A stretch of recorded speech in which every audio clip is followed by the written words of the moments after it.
Is the Roisin Maeve Michliasáin an scéal seo.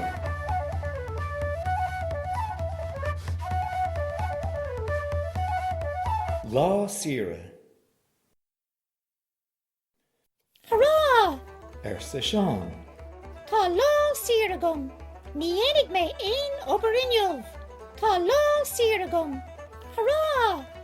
Bhí an capal maide caite an urlár. Cuir im hasamh mé. Sa an capal maide. Ní chuirfidh mé. Sa Seán. Tá lá Saoire agam. Bhí teddy bear caite an urlár. Sa teddy bear. Ní chuirfidh mé. Sa Seán. Tá lá Saoire agam. Bhí an tine a dolas.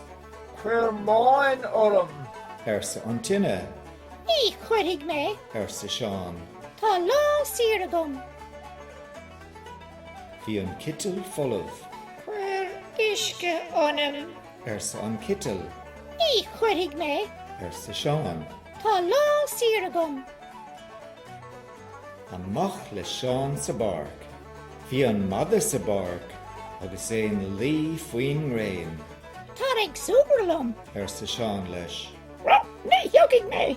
Sa an mada. Tá lá Saoire agam.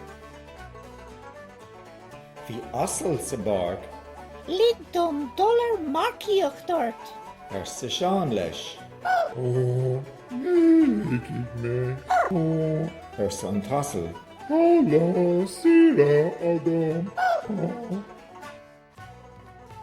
Bhí bó sa barc. Túr dom brain banne. Sa Seán. Tá tart orm. Ní thuirfidh mé. Sa an bhó.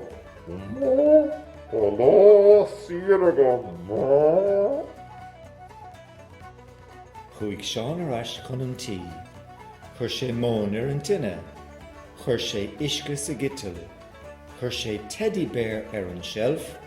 Chur sé an capal maide ina hasamh sa gúine. Tháinig mami. Ma an gasú. Sa mami. Tá tinne fathe go Róm.